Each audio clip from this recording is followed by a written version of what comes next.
En, já, afsakið. Þið eru semst með spjöld sem svona fyrir könnunina, en þetta þjónar margþættum tilgangi. The envelope is multi-purpose. Þú getur skrifað spurningar og sett í umslagið. You can write down questions and put them in the envelope. Ef þú ert með bænaróskir, þá getur þú líka skrifað þær annarkvort niður á blað eða á umslagið sjálft. If you have a wish that someone will pray for you, then you could write it on the envelope or put paper in the envelope. Og þá munum við biðja fyrir því. We will pray for you. Við notum þetta til að fara yfir upprifjunarspurningar frá kvöldinu áður. We also use it for a revision over the theme of yesterday. Og þar sem við erum stundum spurð út í það hvernig hægt að aðstoða, þá líka hægt að setja þar frjáls framlög ef það liggur þannig það að hjarta. And if people want to come with some donations, you can also put it in the envelope. Og þá ætla ég að fara í stutta upprifjun af spurningum gærkvöldsins. Now let's see the questions from the theme yesterday. Þetta virkar þannig að ég mun lesa 5 staðhæfingar. I'm going to read 5 statements. Og þið skrifið á blaðið satt eða ósatt. You write on the paper true or false. Og ég veit að það kann að vera einhverju hafi ekki verið hér í kvöld, en þið skrifið bara S eða O eftir hvað þið telji vera rétt. Maybe some of you weren't yesterday, but you can put true or false, whatever you think is right. Svo förum við saman yfir svörin. Then we see what is right or wrong. Spjöldunum safnað og ég dreg nokkra einstaklinga til að fá bókagjafir. And then we gather together the envelopes and we pick out an envelope to give out books. Og þannig að það mikilvægt að merkja svo að þið ljóst hver hvað. So it's important to put your name on the envelope. En við skulum fara í þessar staðhæfingar og fyrsta og efni gærkvöldsins var náðina. The first theme of yesterday was about the grace. Að tengjast lífskrafti náðar. To connect with the grace of life. Og númer 1 And number 1 is syndin lögmálsbrot, satt eða ósatt. Sin is the transgression of the law, true or false? Og ég les alltaf tvisvar, nummer 1, synd lögmálsbrot.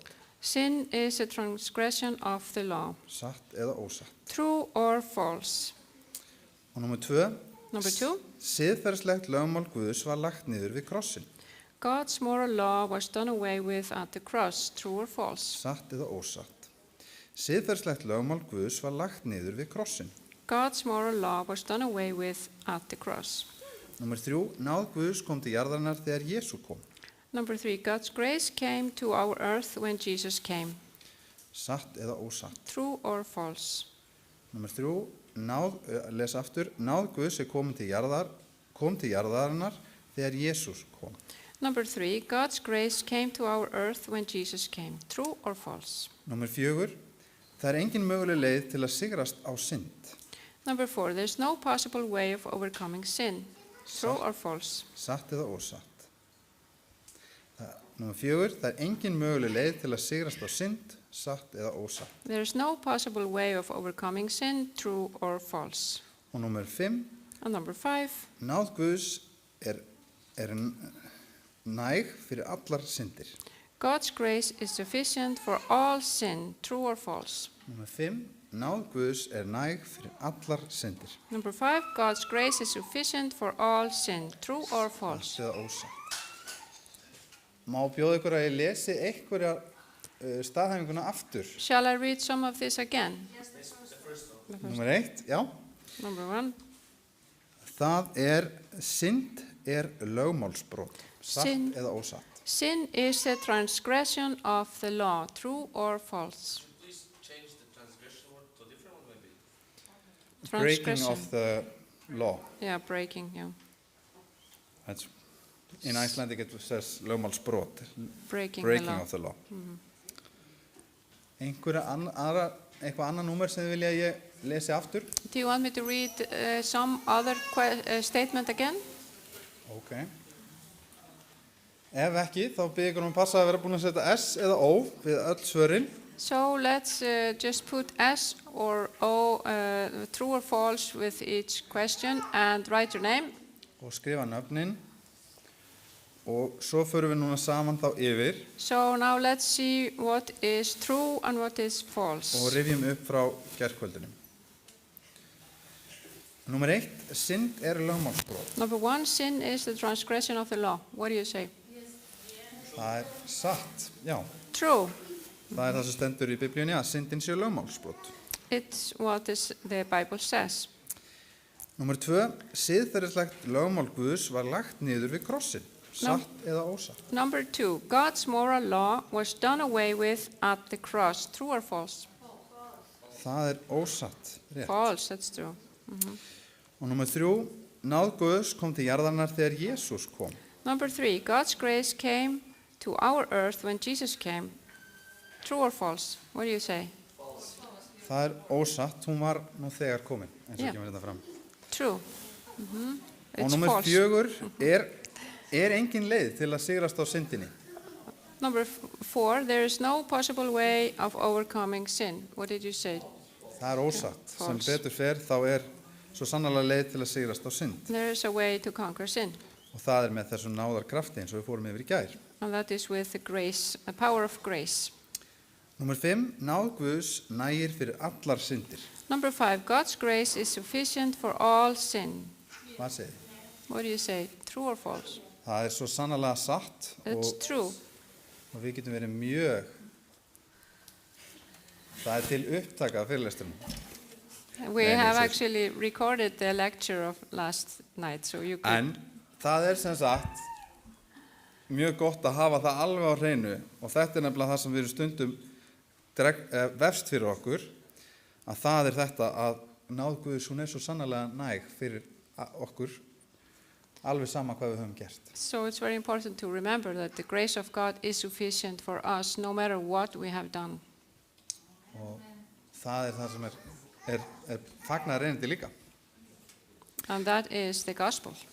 Ég ætla að biðja þá að safna þá saman umsljónum og svo munum við draga nokkrar bókagjafir. Let's gather now together all the envelopes and find out who is going to be the winner of the night.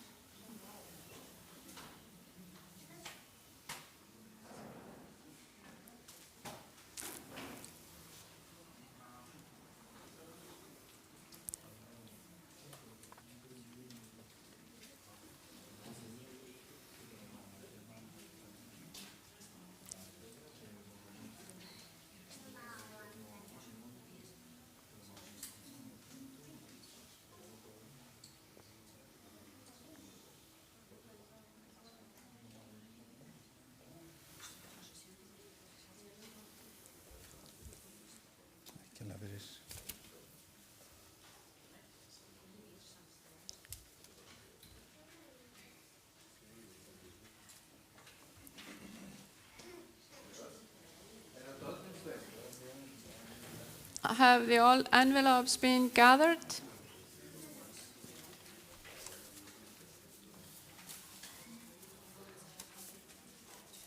Get ég fengið eitt sjálfboðaliða til að hjálpa við að draga? Carolina, vente. Elige dos.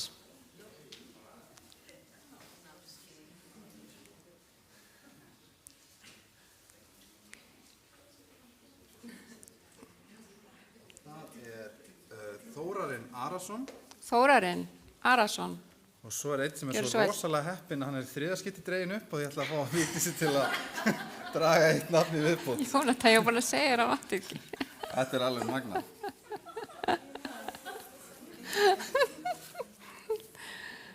Ingibjörg Hjálmars.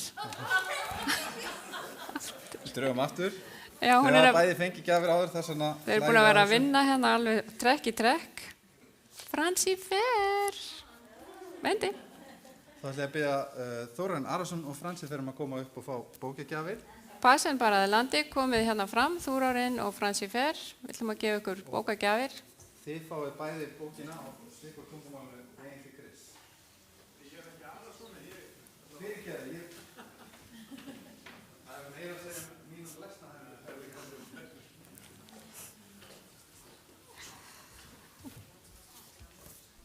Já, ég sé það núna fyrir ekki, afsakið.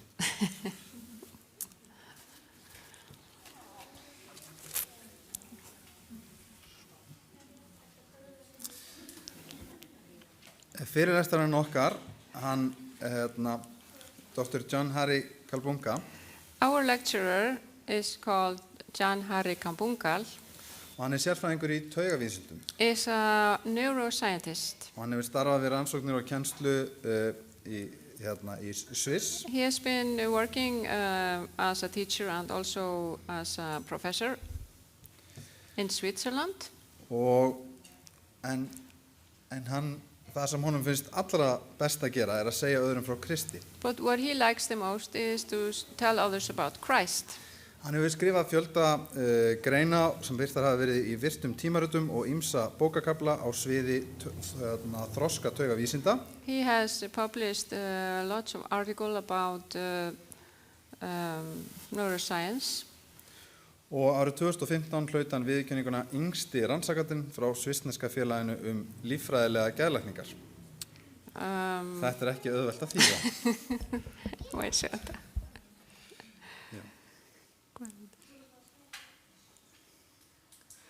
Hvaða ár stendur? Já. The year 2015 he received the acknowledgement of the youngest scientist from the Swiss Society in biological psychology.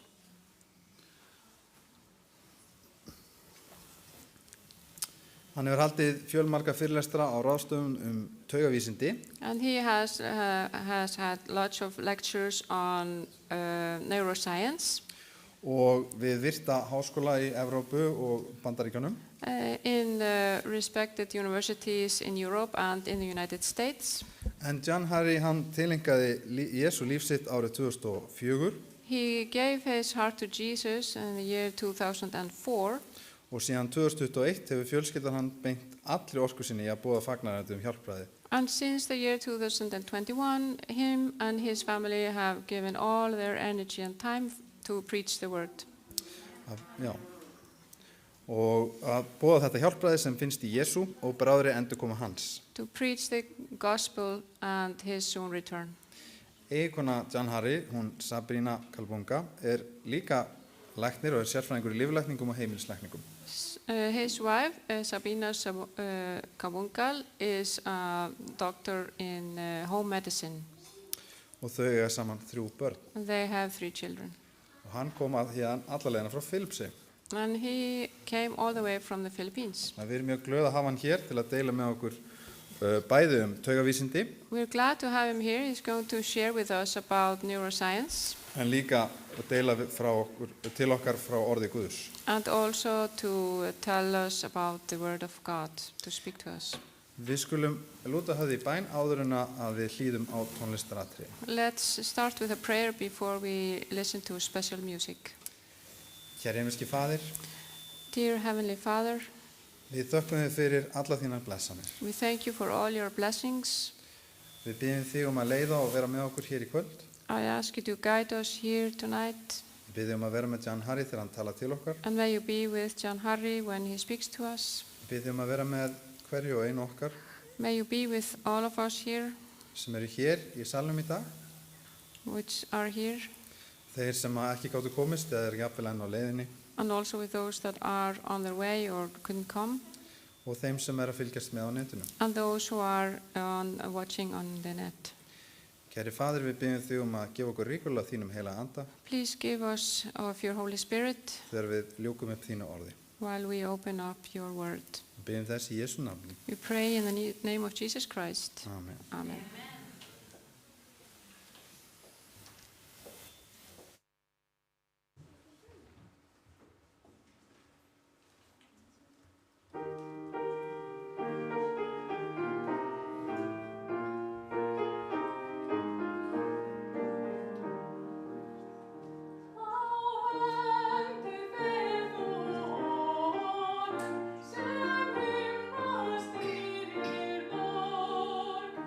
Oh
Þá skulum við syngja þemalægið okkar, Gefðu gætur að Jesú, áður en að Jan Harry tekur við.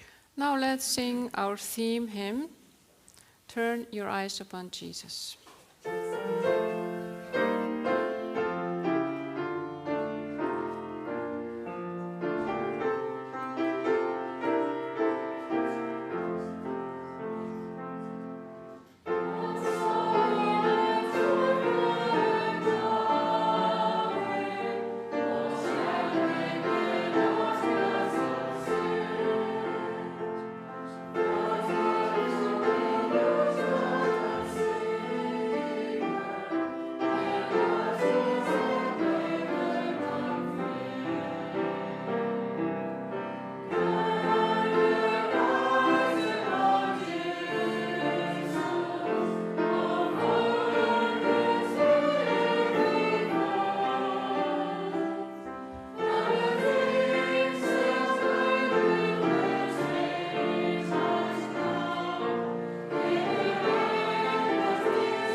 Please. Welcome.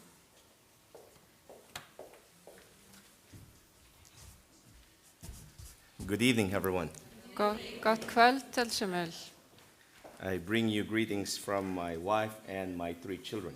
Ég kem með kveðju frá konun minni og börnum And also, I bring you greetings from our AWR family.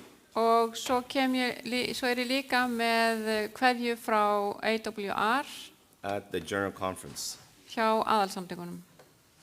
Tonight, I'm going to be presenting to you Í dag ætla ég að kynna fyrir ykkur, to continue what Elder Torres has started. halda áfram með það sem hann Torres byrjaði á. I am not replacing him Ég er ekki að koma í stað fyrir hann. because he is an irreplaceable man of God. Því það er ekki hægt að koma í stað fyrir hann. And the shoe that he leaves is extra large. to Og fill. skótni sem að hann er í og skilur eftir eru alveg ofsalega stóri skór. I have a small feet Ég er með litla fætur and I'm very short. og ég er lágvaxin. So I'm not here to replace. Ég er ekki hér til að koma í staðinn. I'm just here to try to continue what he has begun by the grace of God. Ég ætla bara að reyna að halda áfram með það sem hann hefur nú þegar hafið. And something that you may not know is that I stand here because of him. Og þið kannski vitið ekki að það er vegna hans sem ég er It hér. was through his ministry and Mrs. Torres, Það var það sem hann var að gera með konunu sinni because of their love for Jesus, vegna þess að þau elskuðu Jesú. because of Bible prophecy. Út af spádómunum í Biblíunni. When 20 years ago, I was in the same place as you were. Og fyrir 20 árum síðan þá var ég í sömu sporum og þú. It was 2004. 2004. And when I heard Og þegar ég heyrði the voice of God rödd Guðs through him, í gegnum hann, when I saw Bible prophecy, þegar ég sá studied it for myself. spádóma Biblíunar There's a saying, if it walks like a duck, og rannsaka þá, it flies like a duck, og það er málsáttur sem að it segir looks like a duck, ef það flýgur og gengur it must be a duck. eins og önd þá er þetta örugglega önd. And I left with no choice Þannig að but to simply give my heart and my life to Jesus. ég gat aðeins gefið Jesú hjarta mitt. It was not a duty, Þetta var ekki vegna þess að það var eitthvað skylda. it was because I fell in love with Jesus. Það var að því að ég var ástfangin af Jesú. So again, I want to thank each and every one of you for being here. Og mér langar að þakka ykkur öllum fyrir að vera hér. And the next 2 weeks, Næstu vikurnar, we're 2, going to talk about neuroscience and the Bible þá munum við tala um taugavísindi og Biblíuna. to show you as well that God's intention had always been to make man whole. Að áætlun Guðs hefur alltaf verið það að gera mannin heilan. Mind, body, and spirit. Hugur, líkami og sál. Tonight, I'm going to begin with a topic on the secret world of sleep and the dream that rocked the world. Já, og mér langar að byrja á þessu þema sem er leyndur heimur svefnsins og draumurinn sem hristi við heiminum. But before I present, I invite you just to bow your head. Áður en ég hef þetta þá vil ég biðja ykkur að lúta höfði í bæn. Because I do not trust my own wisdom. Ég verð að biðja því ég treysti ekki mín There's eigin only one wisdom that does not fail, and that is God's wisdom. Minn eigin visku treysti ég ekki, bara Guðs visku.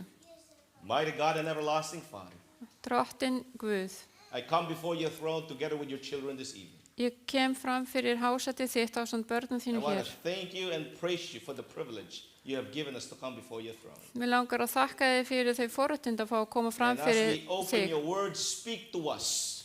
Og meðan við opnum orð þitt, talaðu And við it is okkur. my earnest plea, I will not be heard, so you alone can be heard. Ég vil ekki að það sé að heyrast mín rödd heldur þín. I will not be seen, so you alone can be seen. Ég vil ekki vera séður heldur þú.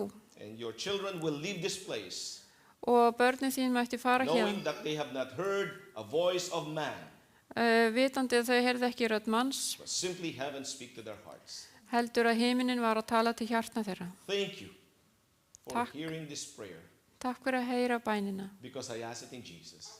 Við byggjum þess í Jesu nafni. Amen. All right, so let's get cracking. Nú skulum við bara hefjast handa. Why sleep? Af hverju að sofa? All right, why is it important? Af hverju er svona mikilvægt að sofa? I mean, we can give you a whole deductive lecture on that, Það væri hægt að hafa heilan fyrirlestur bara but það. you will know what sleep means when you did not sleep well the night before. En þið munu vita hversu mikilvæg svefn er þegar þið náið ekki góðum svefn. I'm trying to go forward. It's not moving. It's on.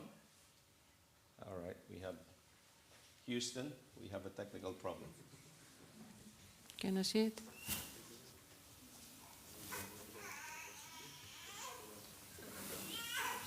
Anyway, what we're going to try and do now is show you that sleep has an important role.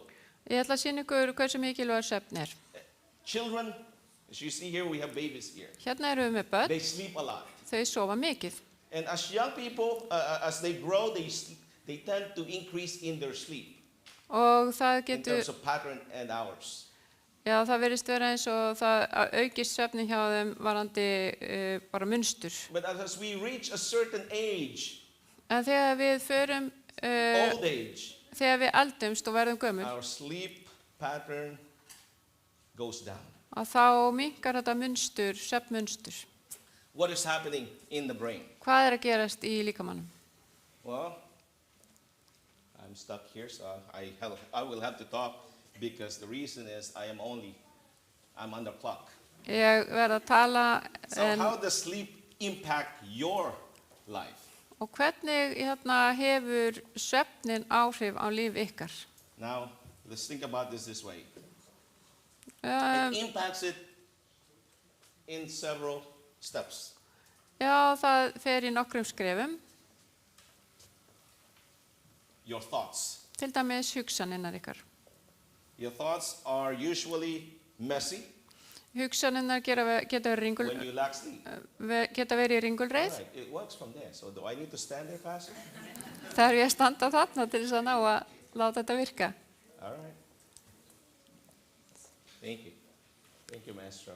Já, Okay, so now look at this. How sleep impacts your brain. hérna sjáu þið hvernig svefnin hefur áhrif á heilan. Notice, there's more efficient thought process Hérna sjáu þið when hvernig, you have a good sleep.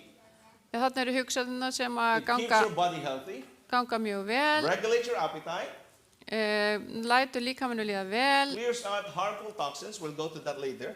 og gefur manni matarlist You have more creative thinking. It og promotes creative thinking. hreinsar út eiturefni og hjálpa manni að Better hugsa memories, á svona skapandi hátt and you're able to organize new information. og hjálpa manni að hafa gott minni. So what happens to your brain when it undergoes sleep deprivation and stress? En hvað gerist fyrir heilan þegar við verðum fyrir svefnleysi? Actually, when you are sleeping, your brain goes through what we call glymphatic clearance. Já, þegar að þið fáið ekki nú mikið svefn, And this takes place during deep sleep. þá fer heilin í The gegnum, brain shrinks up to 60%. The brain shrinks up to 60%. já, heilin sem sagt skreppur saman 60% Creates channels. og þá myndast rásir The cerebrospinal fluid flushes out the toxins, og þá flæða út einhver eitrefnið harmful proteins sem eru skaðvæn prótein like amyloid, beta amyloid, and tau. eins og þessi tvö eitrefni sem að nefndi. And these are harmful toxins. They are involved in the generation of what we call Alzheimer's disease. Já, og þetta eru slæmprótein sem að til dæmis geta valdið Alzheimer eða hafa eitthvað áhrif á það að vera með So, Alzheimer. here again, what happens when your brain doesn't sleep? Og það er þetta sem að gerist þegar að heilin fær ekki svefn. Lost memories, Þú missir minnið, quick-tempered. þú verður fljótt reiður You have false memories. og þú færð svona falskar You minningar have cerebral shrinkage og heilin minkar and slurred speech. og málið verður óskýrt. And I'm suffering from that right now because of sleep deprivation. Og due to nú jet lag. er ég að þjást af því eins og því ég hef ekki fengið nóg You mikið have svefn. hallucinations. No what? Hallucinations. Já, þú verður fyrir svona, maður sér offsjónir. And you're in cloud nine often. So, you know, cloud nine, you know that term that we use that like we're always on cloud nine. Já, Meaning that you are blank, you are já absent. maður er bara eins og utan við sig. It leads to brain damage Eyðileggur heil, eða kemur með skemmt í heilan and risky decisions. og gerir það verkum að maður tekur eða sýnir áhættu hegðun eða áhættu ákvarðanir. So here, science shows chronic sleep loss triggers brain cells to eat themselves and harm your brain. It Þannig að goes into a phagocytic process. Og vísindin segja að ef maður getur ekki sofið í langan tíma að þá gerir það verkum að heila sellurnar borða sjálfa sig So og now, skaða heilan. here's another one for those of us who are migraine sufferers. Og hér er annað fyrir þá sem er að þjásta mígreni, It worsens your migraine. að þá versnar mígreni ef maður fær ekki góðan svefn. So why sleep? Og af hverju ættum við að sofa? Notice this experiment. Sjáu þið þessa rannsókn sem var gerð. They have done experiment in flies. Það var gerð rannsókn á flugum They eða sleep deprive them. þeir tóku frá þeim svefn. So sleep deprivation causes ROS, which is simply reactive oxygen species. Þannig að svefnleysi veldur þessu ROS. ROS is harmful to the cells. Það er óhollt fyrir heilasellurnar. It damages cells. Skemmir heilasellurnar. So that's what happens when there is sleep deprivation. Og það gerist þegar við fáum ekki svefn. It leads to premature death Og það in veldur insects. dauða langt aldur fram hjá skordýrum. So a sleep deprived fly, Þannig að fluga sem fær ekki að sofa, given antioxidant, en ef hún fær andóksunarefni, blocks reactive oxygen species or reduces it, minkar þá allavega þetta ROS leads to the survival. og gerir það verkum að hún er að lifa af. It's a proof of concept of hypothesis that ROS reaction oxygen species damages the brain that leads to death. Og það er búið að sína fram á þetta ROS veldur skemmtum í heilanum og veldur þegar maður deyr fyrir aldur fram. So notice this one, insomnia. Svefnleysi. So let's get a definition, just a quick definition. Insomnia is a sleep disorder which defines as repeated difficulty getting or staying asleep despite adequate opportunities and circumstances. Þannig að svefnleysi er óreiða sem er sagt vera eins og endurtekin erfiðleiki að geta sofnað eða verið sofandi þráttur að hafa tækifæri til þess. So it says here, experts recommend that adults should get at least 7 or more hours of sleep per night.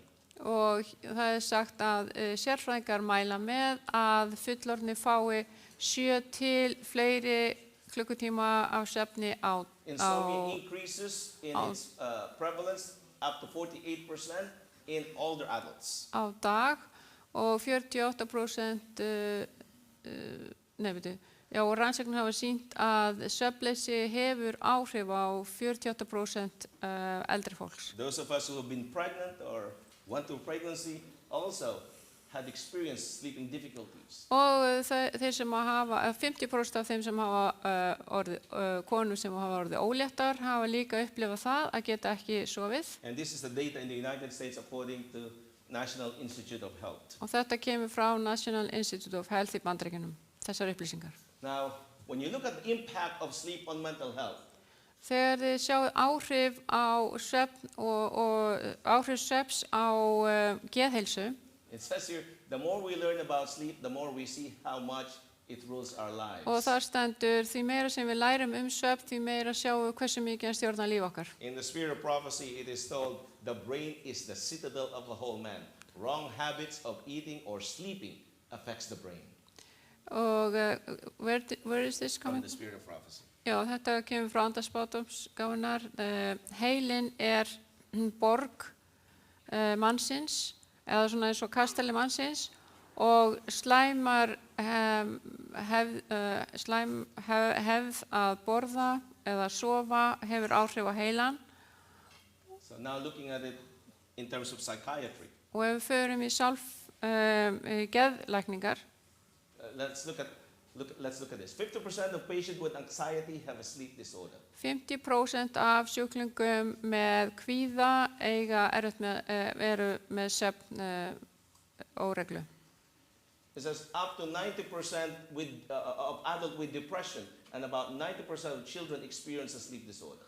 90% af fullorðnum með þunglindi og 90% af börnum upplifa erfiðleika með svefn. We find here that up to 42% of the obsessive compulsive disorders have delayed sleep phase disorder. Og 42% af sjúklingum með OCD, sem ég man ekki alveg hvernig maður segir það, maður stóða það, Sigrún? Já, áreitu röskun eða áreitu hegðun, eru líka með erfiðleika með svefn. Up to 50% of children with ADHD experience a sleep disorder. Og 50% af börnum með ADHD upplifa líka svefnleysi. Up to about 36% of schizophrenia patients have at least one type of insomnia. Og 36% af fólki með geðklofa eru allavega með eina tegund af svefnleysi. And the circadian rhythm is disrupted up to between 30 to 80% of patients with schizophrenia. Og þessi líkamsklukkan, hún verður fyrir einhvers konar truflun í 30 til 80% af sjúklingum með geðklofa. Up to 61% of alcoholics have reported problems with insomnia. Og 61% af þeim sem eru að þjást af alkoholisma eru líka með svefnvandamál. So when we look at this, we find that sleep disorder is present in many psychiatric illnesses. Þannig að við sjáum að svefnleysi til staðar hjá mörgum sem þjást af einhverju geðsjúkdómum. So here are the tips for healthy sleep.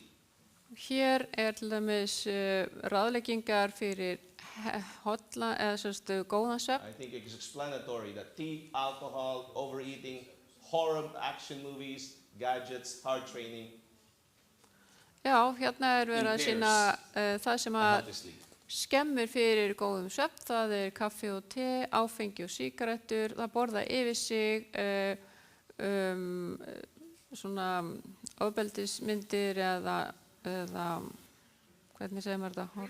Já, hryllingsmyndir, líka svona skjátæki og að það þjálfa of mikið fyrir svefni. And it's interesting that walk, temperature, cooler temperature like right now in Iceland, easy reading, airing of the room, regimen of the day, and prayer.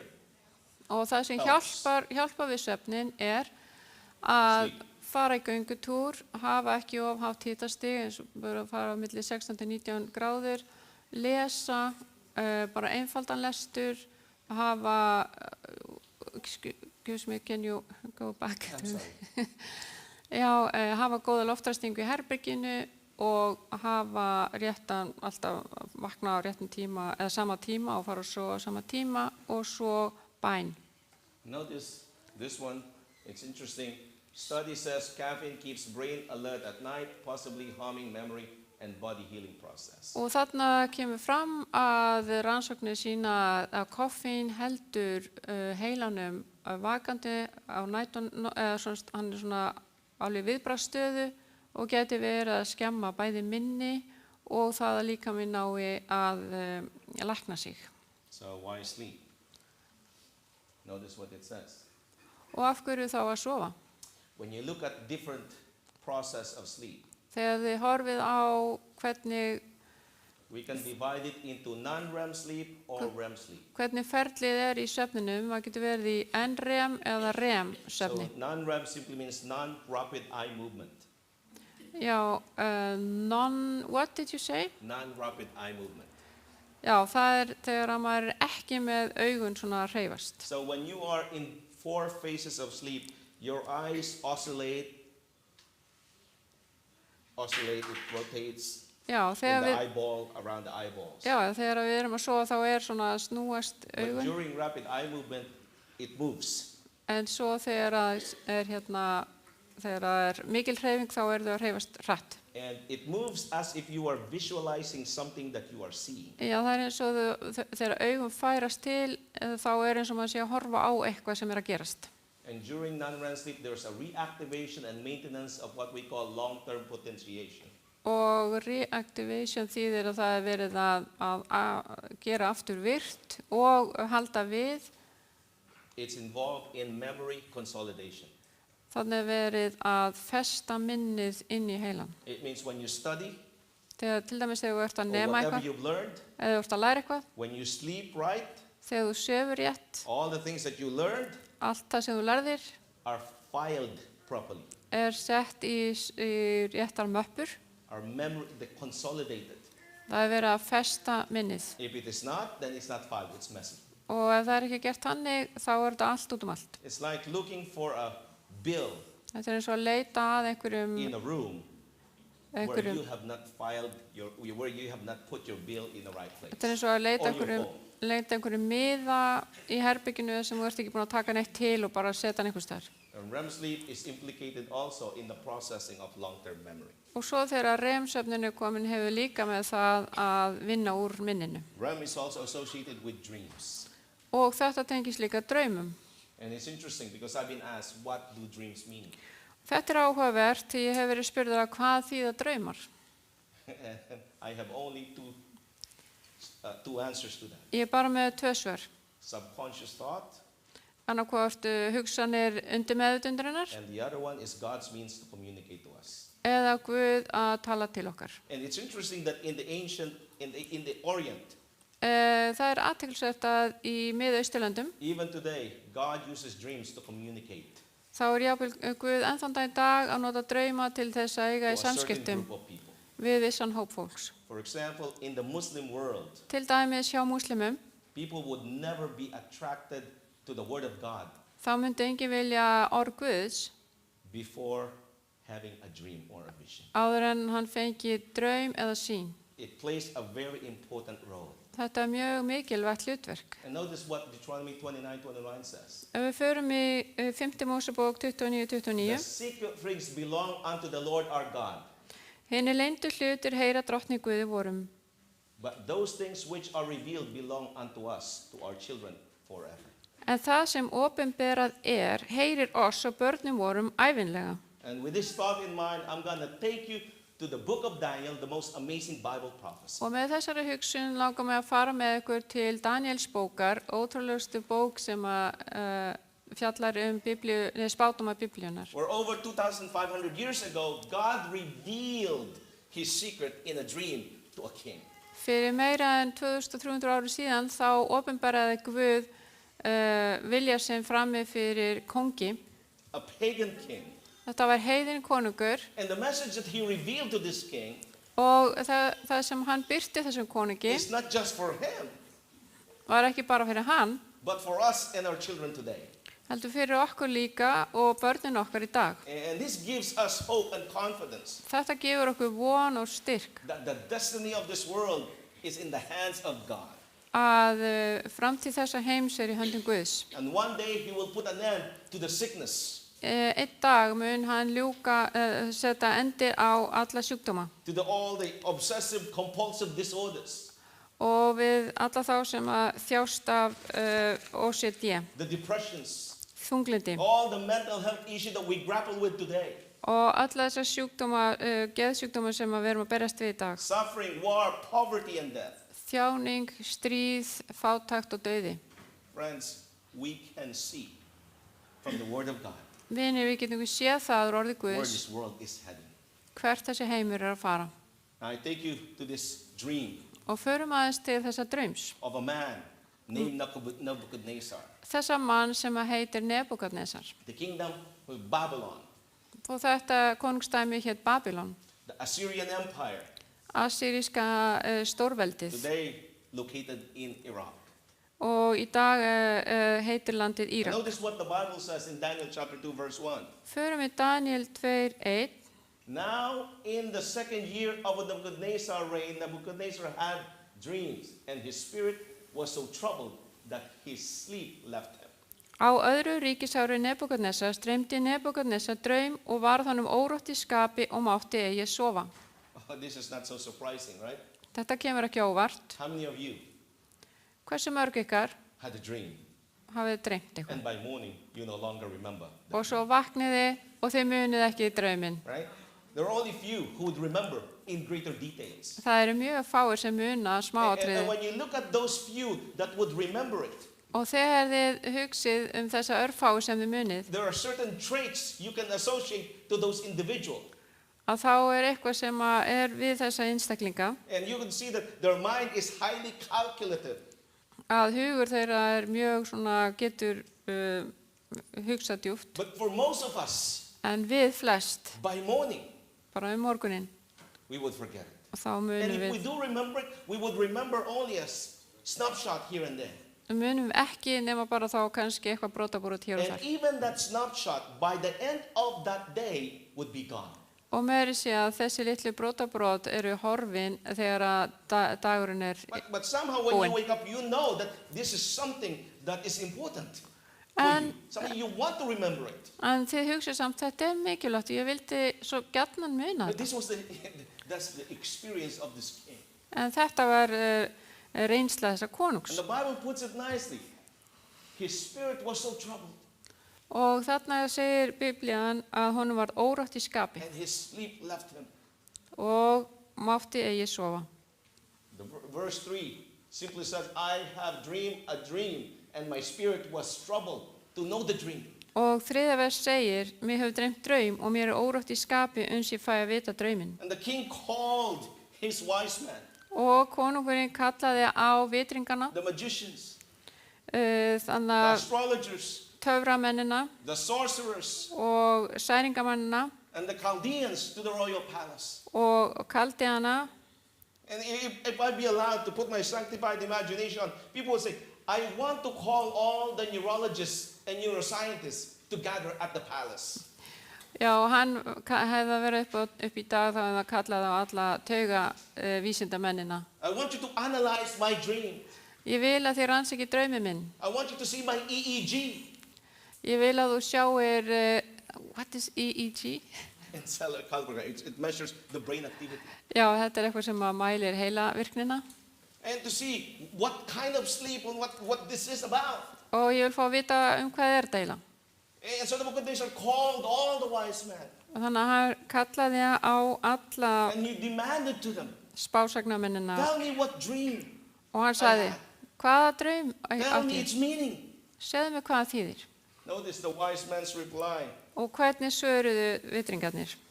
O king, live forever. Þá sögðu þeir, konungurinn lifi eilíflega. Tell your servants a dream and we will give you the interpretation. Segð þjónum þínu drauminn og munum við þá segja þýðing hans. It's interesting that today it is the same thing. Áhugavert, í dag þetta alveg eins. You have famous people. Það kemur frægt fólk. Nancy Reagan was known to consult a psychic. Nancy, kona forsetans Reagans, var fræg fyrir það að tala við miðla Lady Diana, og Diana prinsessa, Brad Pitt, Brad Pitt líka Taylor Swift, og þessi kona, Taylor George Swift, Clooney. og hann líka. They all have their wise man. Þeir áttu allir sína vitringa, They all consult somebody. Tell me. töluðu alltaf við miðlana sína. Now, King Nebuchadnezzar was upset. Konungurinn var ekki ánæður. The Bible tells us Biblían segir í 9. versi that the wise man could not tell. að vitringarnir gátu ekki gefið honum lausnina. And it says here, tell me the dream, Segið mér drauminn, and I shall know that you can give me its interpretation. að þá veit ég að þið eru að segja mér rétta þýðingu hans. But if you will not, En ef þið gerir það ekki, there's one decree for you. þá fáið þið bara eitt. You're supposed to be able to tell the future. Þið eigið að geta sagt fyrir You framtíðina, are on my payroll. ég er að borga ykkur laun, You are the best of the best that I have. þið eru í fremsta flokki, Why can you not tell me? af hverju getið þið ekki sagt mér drauminn? The wise man protested. Nú, vitringarnir þeir kvörtuðu, Daniel chapter 10, there is not a man on earth who can tell the king's matter. enginn er sá maður í heimi það er konungur mælist til. No king, no lord, no ruler Né heldur hefur nokkur mikill og voldu konungur krafist would líks. ask such a thing of any of us, the magician, astrologers, or Chaldean. Af nokkrum spásagnamanni, særingamanni eða kaldi. And it was true. Já, There was það, none on earth það var alveg that rétt. could ask of such. Það gat enginn beðið slíkt. Because only God of heaven could reveal what the king dream is. Því að aðeins Guð á heimnum gat gefið honum það að vita hver draumurinn var. The king became more furious Og nú var konungurinn honum and made a reiður decree og gaf út fyrirskipun that all should be put to death. að allir yrðu deyddir. All of his wise men. Já, að taka alla vitringa í Babylon af lífi. He put his maga on the work at work. Og Sorry, hann, it's an American thing. He put the maga. These are the people who are gathering all the things that needs to be chopped from their job. og þegar hann sendi þá sem áttu að taka þessa menn af lífi. And basically, they wanted to streamline the government by Oh. wiping out Já. all the wise men. Já, þeir vildu sem sagt taka til hjá sér og taka alla þessa vitringa í Babylon af lífi. Well, it didn't happen, right? Why? En það gerðist samt ekki vegna þess að The news got to Daniel. fréttin komst til You know the Daniels. story, some of you. Þið kannski kannistu söguna. The news got to Daniel. Þessi frétt komst til And the way Daniels. it got to Daniel was strange because he didn't hear about it. Hann hafði ekki heyrt af þessu og He það only found out when the soldier who was enforcing the order came to him. hann frétti þetta bara þegar hermaðurinn kom og ætlaði að taka hann til þess að taka hann af lífi. Why is this order so harsh?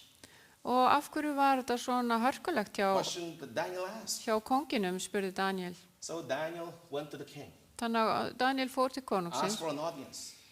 bað áheyrn Finally, he said, look, og loksins sagði hann, O king, konungur, please give me time. gefðu mig tíma. I will consult the God of heaven, Ég ætla að tala við Guð the himinsins, only one who is able to tell the experience you had in your bedchamber. sá einu sem getur hjálpað þér að segja frá þinni upplifun þegar þú svafst. And not only that, Og ekki bara but það, also its meaning. einnig hvað það merkir. Now Daniel was given, for some reason, he was given that leeway. Og, The king agreed to give him more time. og konungurinn ákvaða að gefa hann tíma And instead of going to the research lab, og í staði fyrir að fara á rannsóknarstofuna, he went to his friends. þá fór hann til vina sína. And what did they do? Og hvað gerðu þeir? They knelt down and consulted the God of heaven. Þeir fóru á hnén og töluðu við Guð himinsins. Friends, there's a lesson for us here. Hér erum við með eitthvað sem að getur kent okkur. That no matter how deep trouble we are in, Alveg sama hversu djúpt við getum verið sokkin í vandamálin, there is a solution. það er til lausn. A solution that only can be found Og þá lausn getum við aðeins fundið between your knee and the ground. á milli hnjánna og gólfsins. I remember when I had a near-death experience.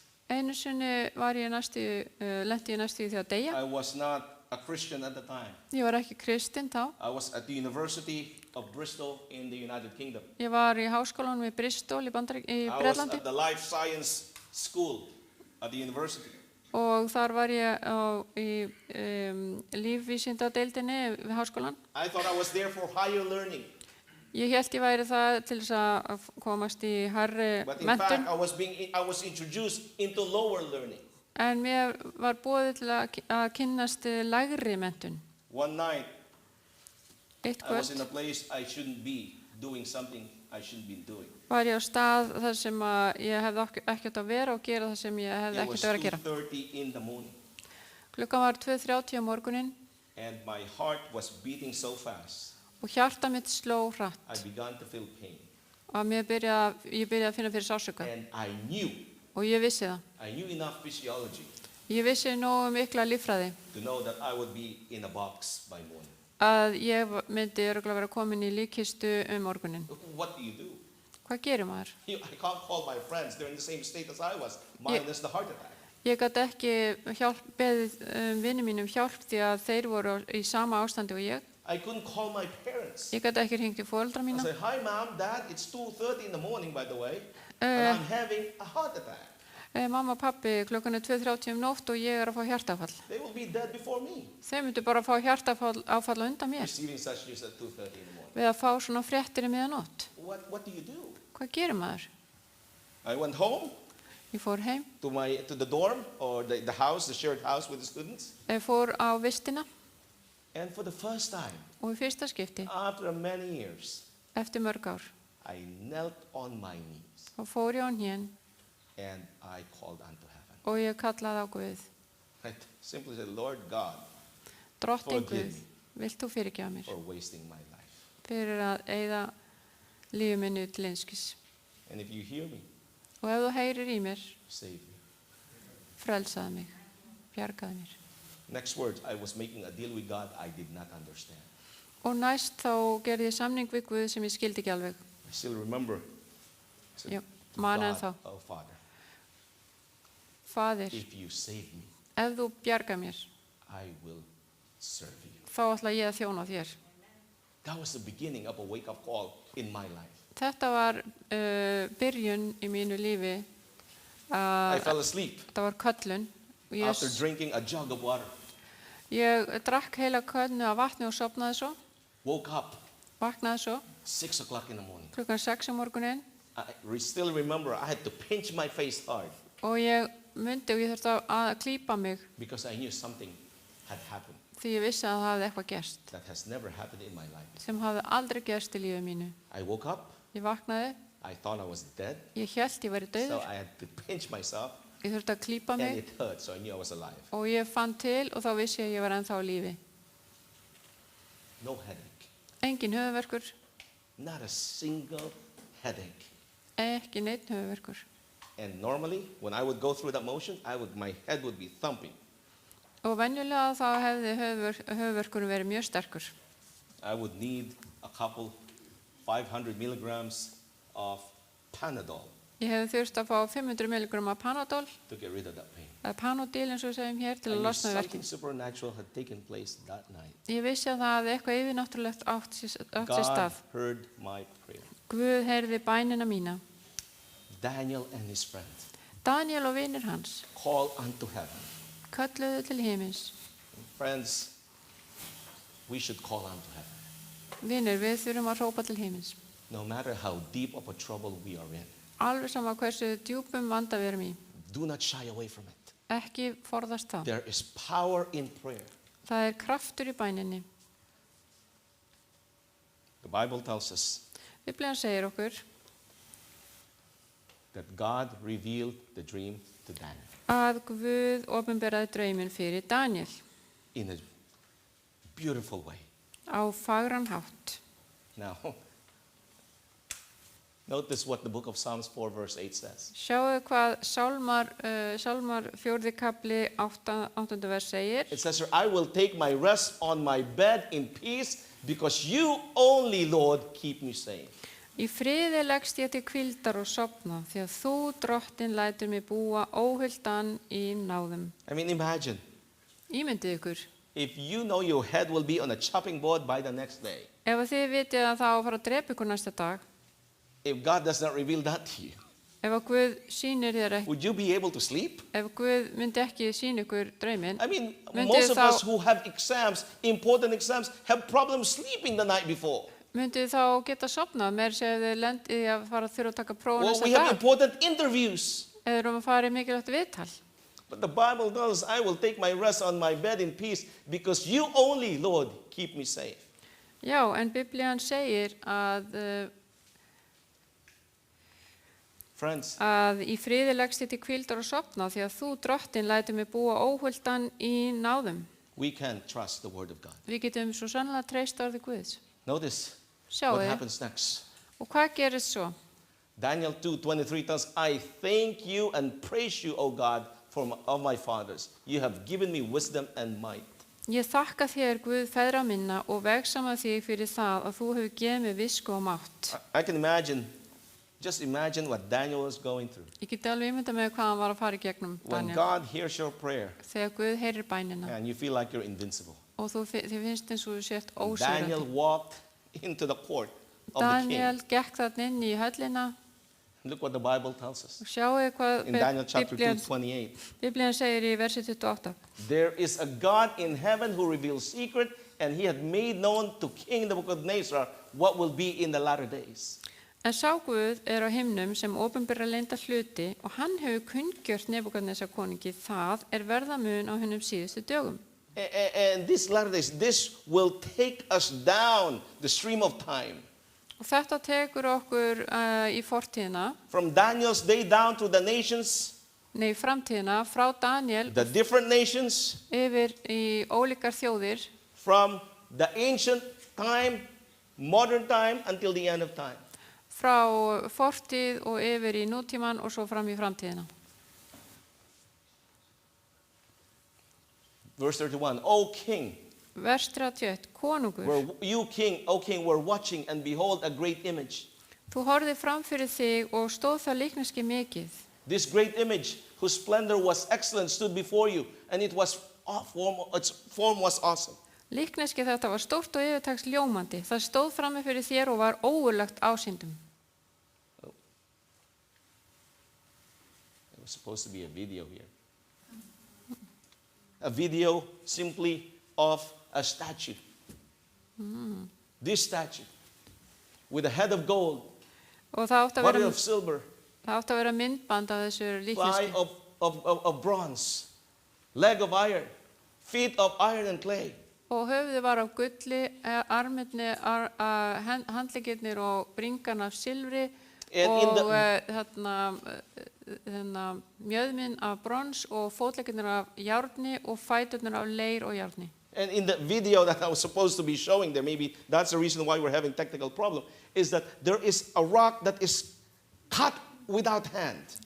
Og í myndbandinu kemur fram að það kemur steinn sem tekin úr og án þess That að appears nokkur mannsend komið við and nálægt smashes the whole statue and grinds it into dust. og kemur beint á fætuna á styttunni og brýtur hann alveg í móla. And I can just imagine when the king saw that, Og ég get when the ímyndað king mér, heard and given the description, mér að þegar að Daniel gefur honum lýsinguna á draumnum he says, yes, I remember now. og þá segir hann já, alveg rétt í mann. But what does it mean? En hvað merkir þetta? Notice what the Bible says. Hvað segir Biblían þetta merki? Daniel 2, 37, 38. You, O king, are the king of kings. Daniel 2:37. Þú konungur, yfir konungur konungana. You are this head of gold. Þú ert þetta gull höfuð. And so I could just imagine that when King Nebuchadnezzar went to bed that previous night, Þannig að þegar að konungurinn Nebúkadnesar hefði on the farið að night sofa, of the eve of his dream, áður en hann dreymdi drauminn, he was probably pondering on his kingdom, hann var örugglega að hugsa konungsríki sitt, the kingdom that he has created, konungdæmi sem hann the hafði skapað vast army that he has, og þannig her sem hann var með the other places that he has conquered. og þessar staði sem hann var búinn að sigra. And he is pondering, how can this kingdom continue to exist forever? Og hann var að hugsa hvernig getur þetta bara varið að eilífu. We are unbeatable. Við erum ósigrandi. We will last forever. Við munum vörglega vera alla eilífð. That could have been his thought before he slid into sleep. Þetta gæti hafa verið hugsunin sem hann hafði áður en hann fór að sofa. We know King Nebuchadnezzar's problem. Við vitum hvert vandamálið hans var. His problem is pride. Hans vandamáli stolt.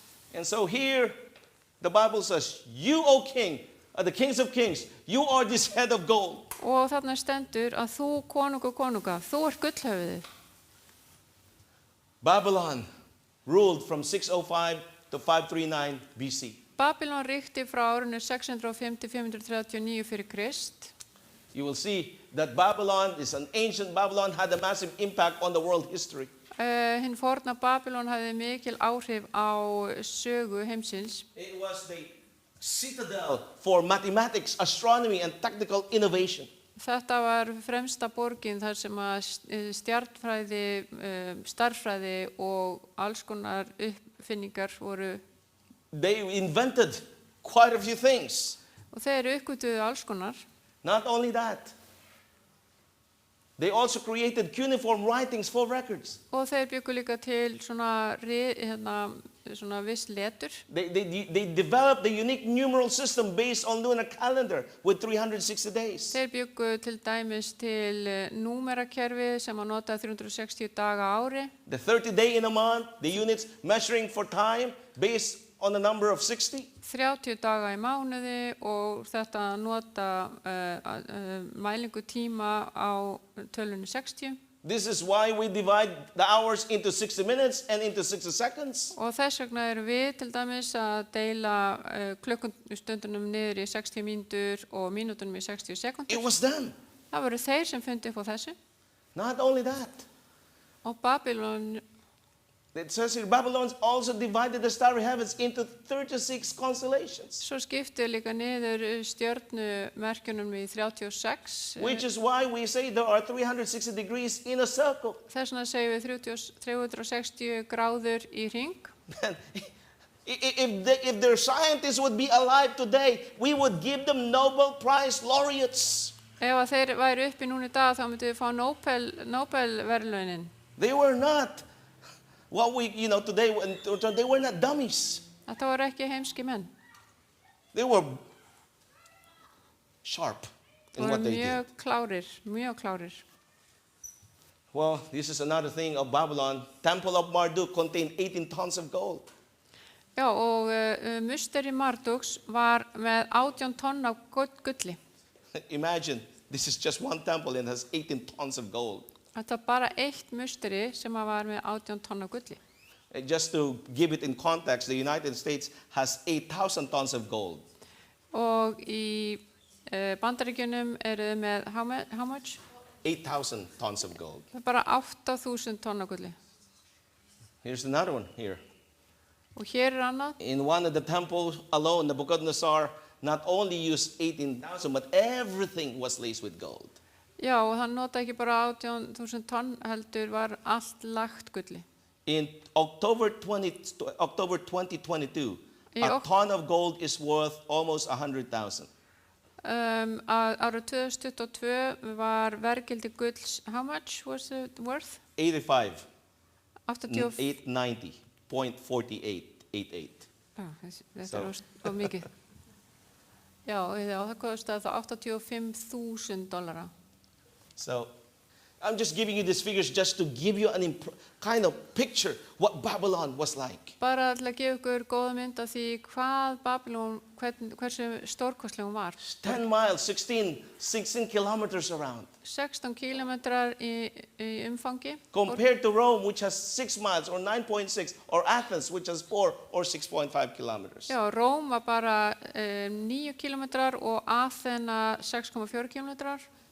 Babylon was the wealthiest kingdom in the world at that time. Á þessum tíma þá var Babylon ríkasta veldið í heimi. Historian says that Babylon were over 200 feet high and more than 50 feet wide, allowing 4 chariots to ride abreast on the top of the walls. Og sagnfræðingar segja að veggir Babylon hafi verið yfir 200 fet og há og 50 feta breið, þannig að 4 hestvagnar gátu farið ofan á veggjónum. Notice what the Bible tells us in Daniel 2, verse Og 39. ef við förum í Daniel 2:39, hvað stendur þar? You are the head of gold, the previous text says. Það kemur fram í textanum undan þú ert And gullhöfuðið. if Daniel wanted a career in his court, he would have stopped there. Og það hefði alveg verið nóg fyrir hann að stoppa þarna Daniel því að But God had given him the dream and the interpretation, and the man must continue to give what God has given him. en hann þurfti að halda áfram því Guð hafði gefið þetta. And he spake and said, by the way, king, yes, you are the king of gold, but Já, þú ert gullhöfuðið, en after you shall rise another kingdom. þá mun eftir því hefst annað konungsríki. That could cause his head to be chopped off right on the spot. Þarna hefur aldrei getað tekið hausinn af honum.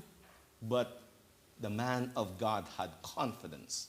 En Guðsmaðurinn, hann hafði, God had given him a task, hann var þorinn, and he must complete it until it's done. og Guð gaf hann þetta verkefni og hann þurfti að ljúka því.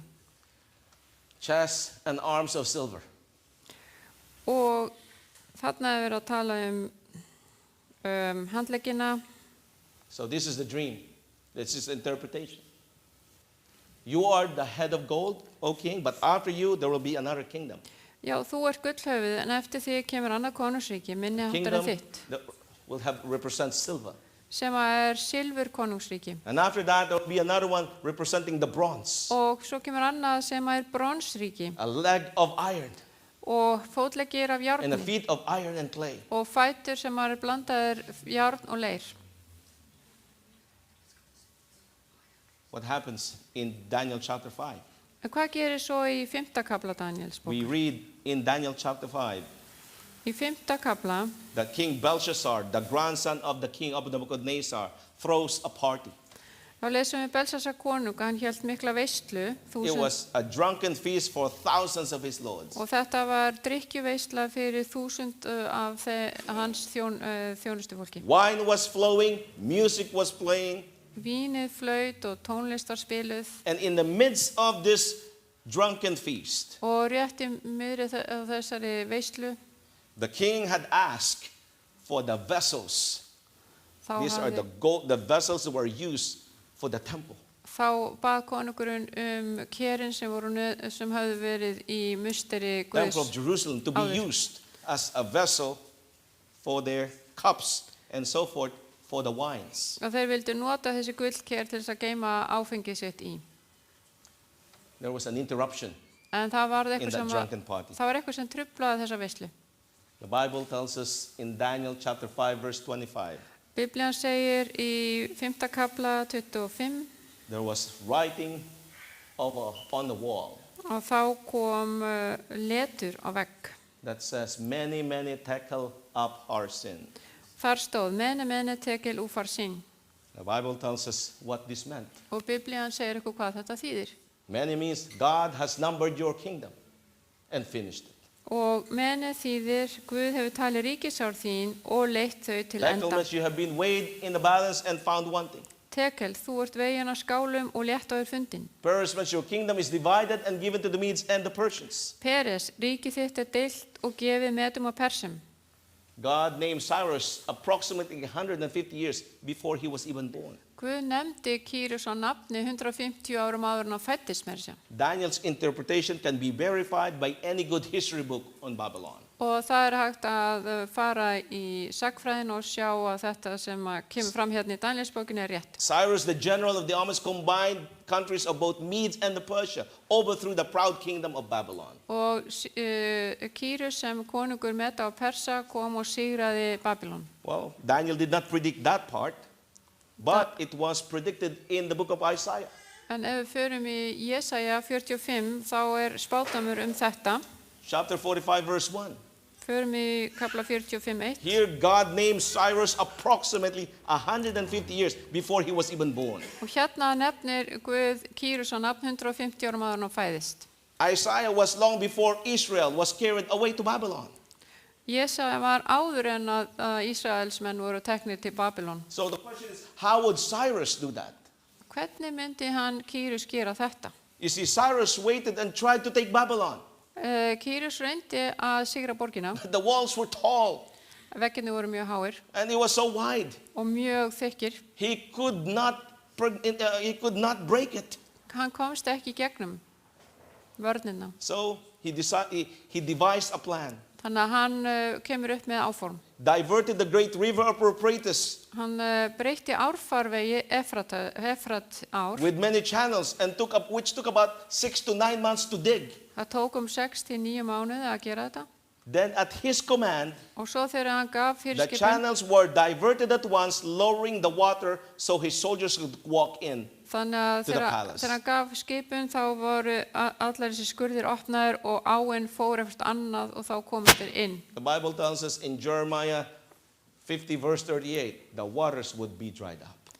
Já, í Jeremíja 50:38 segir að vötnin myndu þurrkast upp. Friends, it is amazing how the Bible outlines Það the exact event er that took place ótrúlegt hvernig Biblían getur lýst því nákvæmlega hvað gerðist when Babylon fell þegar að Babylon féll and was taken over the Medes and the Persians.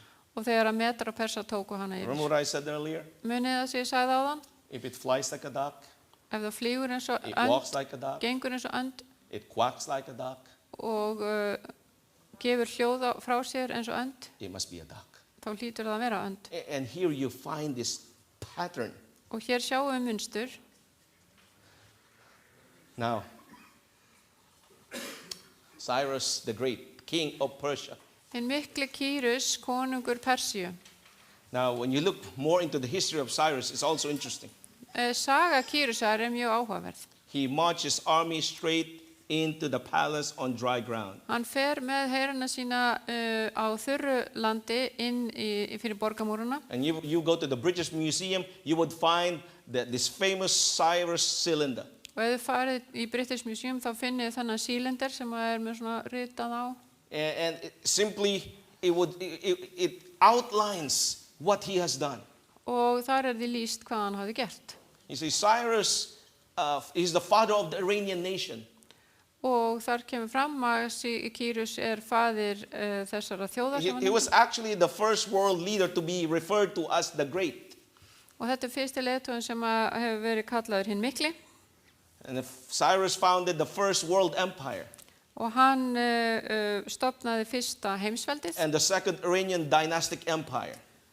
Og annað svona ættarveldið úr Iranian. After defeating the Median dynasty and uniting the Medes with other major Iranian tribe in the Persian. Eftir að hafa sigrað Medana og saminað ríkið sitt við þá.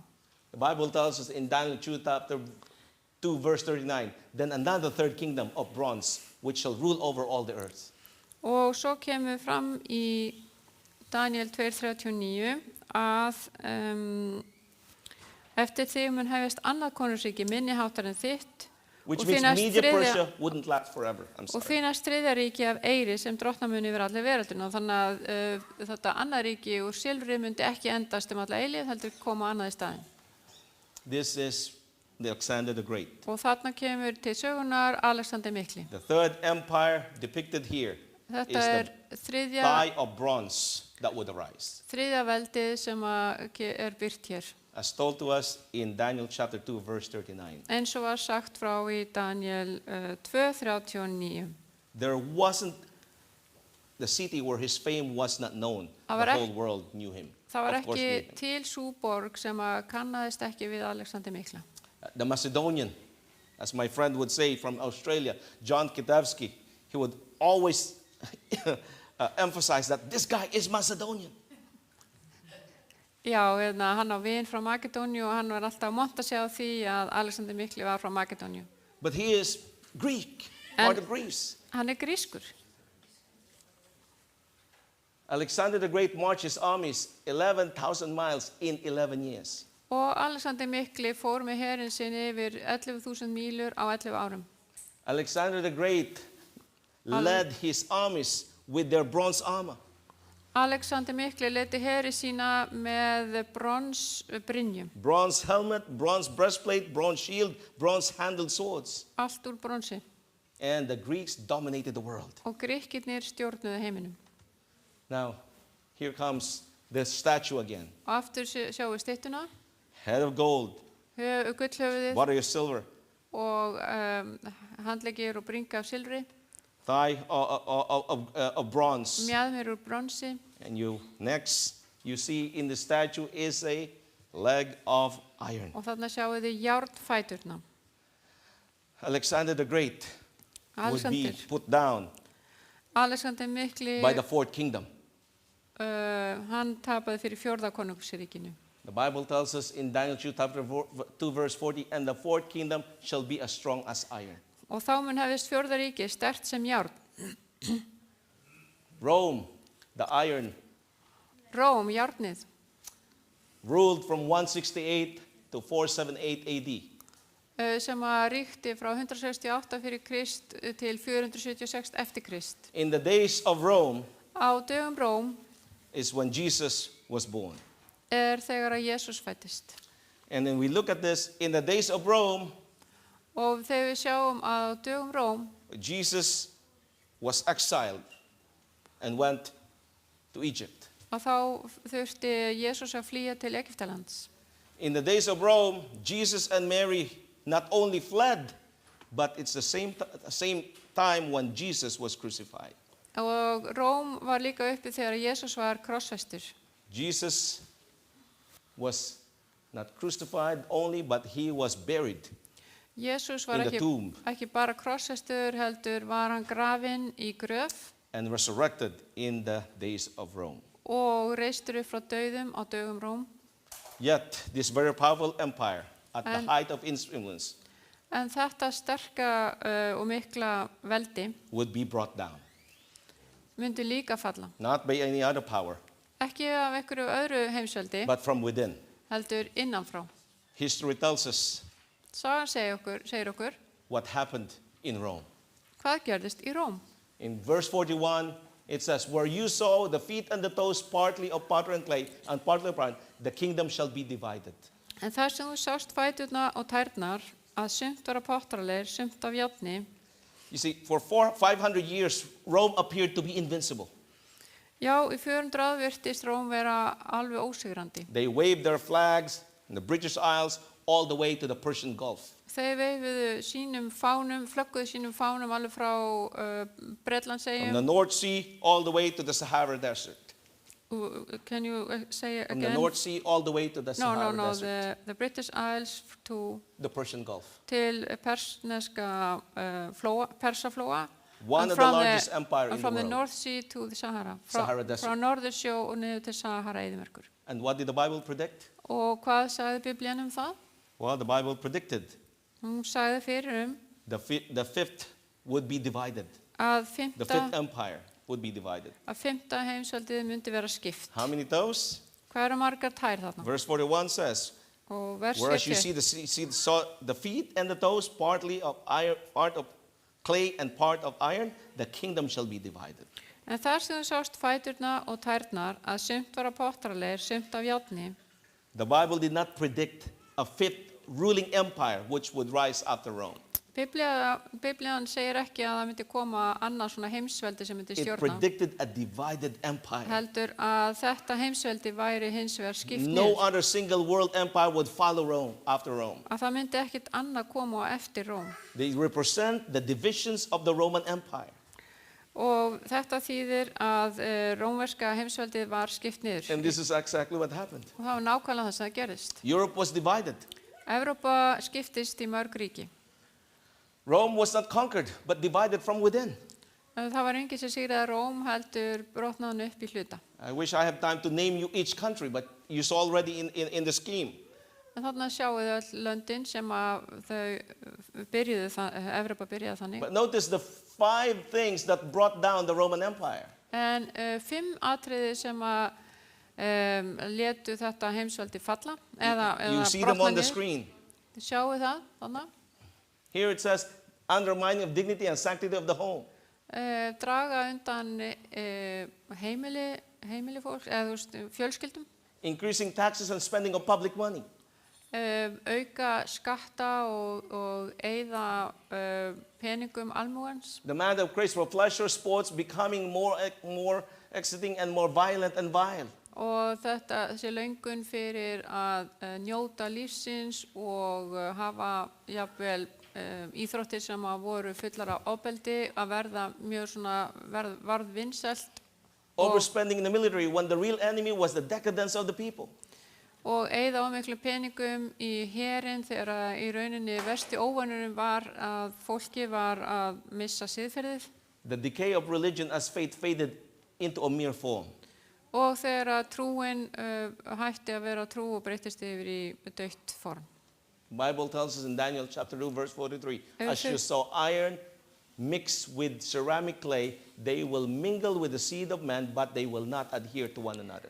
Og í Daniel 2:43 stendur og þar þú sást járni blanda saman við deigulmóin, þá munu þeir með kvonfengum saman blandast og þó ekki samþýðast hvorum öðrum, eins og járni samlaga sig ekki við leirinn. You will see here the attempt Þið sjáu of this empire, that divided empire, to be united. hvernig konungstæmi var að reyna að saminast. Descendants were tried to marry off one another so they can be united. Alliances were made through marriages. Og konungar mynduðu með sér sambönd með því að gifta börnin sín milli sín. Charles V, throughout history, the king of Europe, attempted through intermarriage to unite this empire. Og Karl V reyndi að efla sitt konungsríki með því að saminast öðrum ríkjum í gegnum gefa kvonfeng. Napoleon tried to unite Europe. Napoleon reyndi að samina Evrópu. I mean, he failed, right? Charles also failed. Honum tókst þetta ekki og Karl V tókst þetta ekki. Notice Napoleon's journal. Takið eftir dagbók hans Napoleons. There will be one Europe. Það mun vera ein There will be Evrópa, one currency.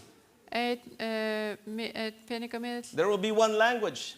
og eitt tungumál There will be one government over all Europe. og ein ríkisstjórn yfir allir Evrópu. This was his goal. Þetta var markmið hans. Napoleon, after the defeat of Waterloo, says, God Almighty is too much for me. Og eftir hann tapaði við Waterloo þá sagði hann Guð almáttur of stór fyrir mig. This was recorded in 1815. Þetta var skrifað 1815. Amazing. God Almighty is too much for me. Guð almáttur of stór fyrir mig. Divided Europe from AD 476 to present. The feet of iron and clay. Og þarna Evrópa í mörgum ríkjum eftir 476 eftir Krist og fram til okkar dags. The echoes of an ancient prophecy written 100 years before speaks to our hearts in our day. Og þetta sem skrifað var fyrir mörgum öldum síðan talar til okkar í dag. The Bible is so accurate. Biblían svo nákvæm. And all attempt to unite Europe from any length of time will have to deal with a few words found in the ancient Bible prophecy of Daniel. Excuse me. I said, and all the attempts to unite Europe Já, allir þeir sem að reyna að sameina Evrópu will have to deal with a few words from an ancient Bible prophecy. munu þurfa að eiga við nokkur orð sem í biblíuspádómnum. They will mingle with the seeds of man, but they will not adhere to one another. Þeir munu blandast með kvonfengum sama blandast og þó ekki samþýðast hvor öðrum. Europe was divided indeed. Já, Evrópa var klofin. This is Kaiser Wilhelm II. Vilhelm keisari hinn annar, He tried his best. hann reyndi sitt besta. Notice, Daniel the prophet says that Europe will never be united. Hann sagði, Daniel spámaður segir að Evrópa muni aldrei saminast. Daniel's prophecy does not fit with my plans. I can't accept that. Og hann sagði, spádómur Daniels passar ekki við mín áform, ég sætti mig ekki við það.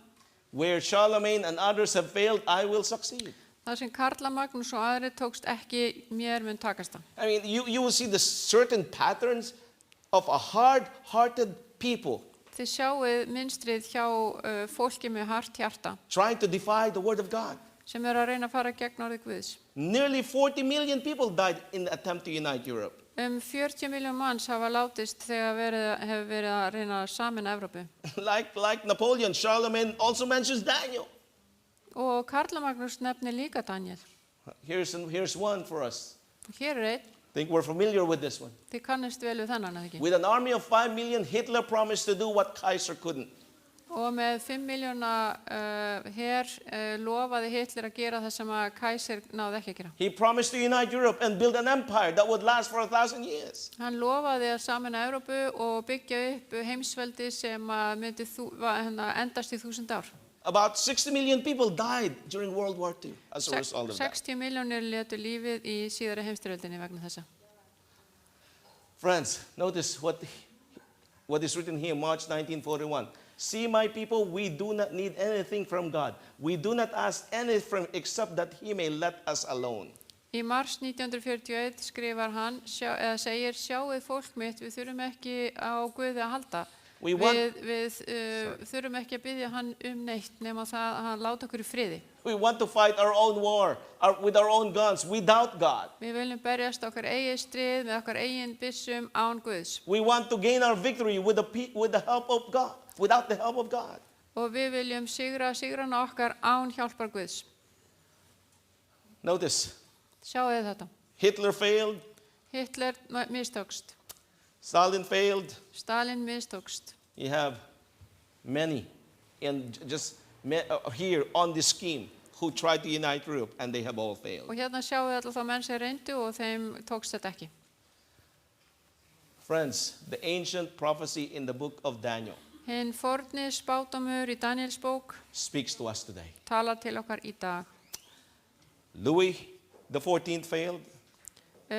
Louis 14.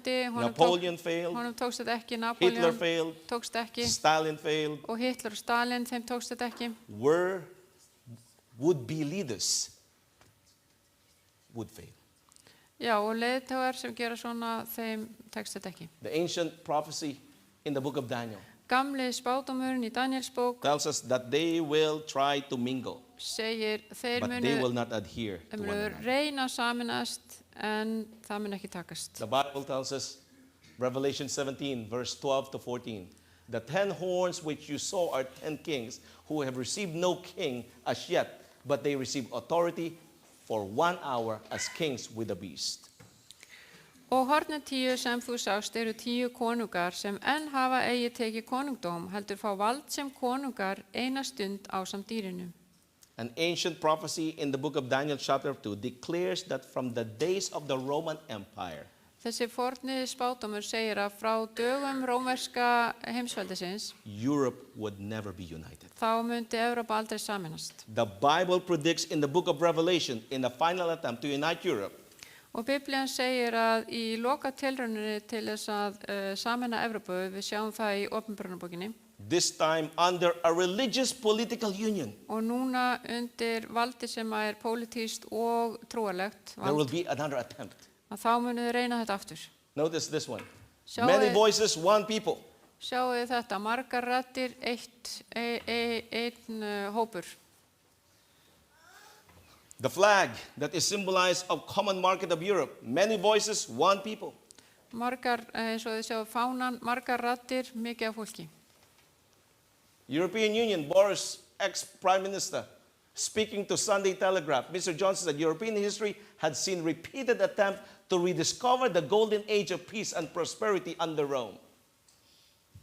Já, þetta segir Boris Johnson sem að var eitt sem forsætisráðherra Bretlands og hann segir þetta í blaðinu Sunday Telegraph að evrópska sagan hefur séð endurtaknar þegar fólk hefur reynt aftur og aftur að uppgötva gullöld friðar og velgengni undir Róm. Notice what it says. Napoleon, Hitler, various people tried this out, and it ends tragically. Bæði Napoleon og Hitler og fleiri hafa reynt þetta og það er alltaf enda illa. The Bible says, these are of one mind, and they will try to do what they do. Og Biblían segir að þeir hafa að sama huga og reyna að gera það sem að þeir gera best. The EU is an attempt to do this by different methods. Og hann segir Evrópusambandið bara önnur leið til að gera þetta. So here we are, the Babylon, Medo-Persia, Greece, Rome, the divided Europe. Og hérna sjáu þið Babylon, Medo-Persíu, Grikkland, Róm og Evrópa sem er í mörgum ríkjum, búið, sem sagt, já. History has followed the prophecy of Daniel chapter 2 like a blueprint. Og sagan hefur farið eftir þessum spátum alveg upp á hár. The political workings of this planet are not random. Og það sem að gerast í stjórnmálunum hér á þessari jörðu ekki eitthvað bara óvart. The Bible tells us, in all this, Biblían segir að öllu þessu, there will be a rock að þá mun koma steinn cut out without hand. og sem tekin, skorinn út án að mannshönd komi nálagt. And it will grind the statue into dust. Og þessi steinn mun mylja þessa styttu niður í mél. Breaks it into pieces. Brýtur það í mél. Daniel chapter 2 verse 44. The God of heaven will set up a kingdom which shall never be destroyed. En á dögum þessara konunga mun Guð himnanna hefja ríki sem aldrei skal á grunn ganga. That rock is the Kletturinn, rock of ages. That rock is Jesus. kletturinn Jesús. Friends, Jesus is coming. Jesús að fara að koma. And the kingdom that will be established Og konungsríki sem að mun vera sett is the kingdom that will last for eternity. konungsríki sem mun endast að eilífu. You know, when I was doing a training and meeting in former Yugoslavia, Þegar ég var í Júgóslavíu sem var, I had a 5-day training þá var ég í þjálfun and þar. 5-day evangelistic meeting in the evening. Já, ég var líka með svona fyrirlestra 5 daga í röð. We trained the young people during the morning. Við vorum að þjálfa ungt fólk á mótnana They went out in the afternoon, door knocking, witnessing to people. og þau fóru og voru að banka á dyr And in the evening would be at the evangelistic meeting á daginn og svo komuð þau á kvöldinu og voru for young people. með svona fund fyrir ungt fólk. So I asked the young people to build us a Daniel 2 statue. Og þá bað ég þetta unga fólk að byggja svona styttu úr þessari bók, Daniels bók. Place this in the center of the plaza, Og, downtown. já, og setið þessa styttu þarna niður í miðbæ And I told the young people, watch and pray. og nú skuluðu bíða og biðja. There was this young man, Og þarna kom ungu maður, was tall, long black hair, hávaxinn með sítt hár, leather jacket og í that went down leðurjakka, past the knee, leður frakka, leather trouser, leðurbuxum, leather boots, leðurskóm black shirt. og í svartri skyrtu. Everything about him is darkness. Og allt við þennan mann var myrkur. He stood in front of the statue. Hann stóð fyrir framan styttuna, He glanced for maybe 2 to 3 minutes. hann horfði í 2-3 mínútur And I told the young people it's time for an attack. og hann sagði nú komið tími til þess að ganga fram. So I stood beside him Ég stóð við hliðina á hann and I elbowed him. og ég bankaði í hann. It's like how Pastor Torres would get your attention. He'd elbow you. Svona gerir til dæmis Torres. And so I elbowed him. Þannig að ég kom And I svona asked him a question. og ég spurði hann, What do you think this is? hvað heldur þetta sé? And he looked at me Og hann leit á mig. and said, it's a statue. Þetta stytta, I sagði hann. said, excellent observation. Já, mjög gott svar. And I said, what do you think it means? Hvað þýðir þetta? And he looked at me and says, well, gold, Gull, silver, silfur, bronze, brons that black thing I don't know, and that thing I don't know. og þetta hann að niður í svarta, ég veit ekki hvað það er. But gold, Gull, silver, and bronze, brons. it's the Olympics. Já, þetta eru You ólympíuleikarnir. know, the gold, silver, bronze medal. Gull, silfur og bronsmedaljur. I thought, excellent observation. Nú, þetta er mjög góð hugsun hjá þér. And I asked him, so what do you think this symbolizes? What do you think it means? Hvað heldur þetta merki? And he looked at me, Og hann leit á mig. says, that's all I got. Ég fekk ekkert meira út úr því að það. I didn't say anything else. I just waited for him to ask. Ég sagði ekki neitt. Beðið So bara he eftir að hann myndi finally spyrja. turned to me and says, what about you? What do you think? Og hvað finnst þér, spurði hann. And I told him, well, right here Nú, hérna uppi, is the history of the world, þetta er saga heimsins. from ancient civilization, Frá fornum þjóðum, modern civilization, nútímanum till the end of time. og þar til að endurinn kemur. And he looked at me. Og hann leit á He mig. says, how did you know that? Where did you get that? Hvernig veist þú það? Hvaðan færð þú þetta? And I told him, well, the Bible tells me so, Biblían segir mér þetta. and history confirms it. History confirms it. Já, og sagfræðin And staðfest. he looked at me and says, I don't believe in the Bible. Og hann leit á mig, ég trú ekki I'm an Biblíu. atheist. Ég guðleysing. So he took out the atheist card Þannig að hann kom með svona and kort, threw it at me. svona spjald sem sagði, ég guðleysing. And I looked right straight into his eye. Og hann hentiði í mig. Og ég leiti í augu And I hans, told him, I don't believe you. ég trúi þér ekki, sagði He ég. was almost mad. Hann var bara He looked reiður. at me, why not? Og af hverju ekki, sagði And I looked at him and said, look, a genuine atheist Sannur guðleysingi would know what this says myndi vita hvað stendur and í þessari still bók declare himself to be an atheist. og segja þá ég guðleysing. But you only know one side of the story. Þú veist bara eina hlutin af sögun, But aðra guess hlutin. what? En veistu hvað? I'm speaking on this tonight. Ég ætla einmitt að tala um þetta í kvöld. I want you to come and listen. Komdu og hlustaði. Come and listen. Komdu og hlustaði. And if you don't like it, Og ef þið finnst þetta ekki just raise your hand. áhugavert, I don't care. Just raise your hand and I promise you I will stop speaking. þá skaltu rétt upp I hend will open the door og and let you out. ég hætti þá að tala, ég opna dyrnar og hendi Is þér út. that a deal? Erum við með góðan samning? I stuck my arm out. Is that a deal? And he was hesitant for a while. Og hann hikaði, What have you got to lose?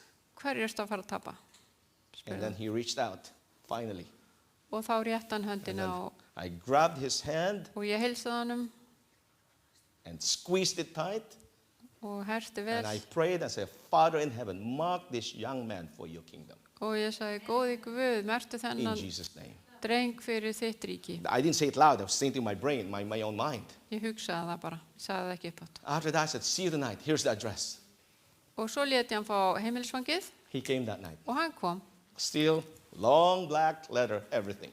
alveg í síðum frakkanum First night he was there. Second night he was there. og hann kom fyrstu kvöldið, Third night he was there. annað kvöldið, Fourth night he was there. þriðja og fjórða kvöldið, Fifth, it was a Saturday. fymta var laugardagur. He was at our Sabbath worship. Hann kom í kirkju, At Sabbath school, kom í at kvíldataskóla, divine worship hour, kom á guðþjónustu, potluck, kom í matinn hjá and in okkur the afternoon we had courtship hour for our young people. og svo í eftirmiddeginum He was there too. þá var ungmennasamkoma. For the youth hour Hann kom þangað and for the evangelistic meeting. og svo kom hann líka He was there from 8:30 until 9:30 in the evening. hann var frá 8:30 morgunin til 9:30 kvöldið. I made an appeal that night. Og svo kallaði ég til hans.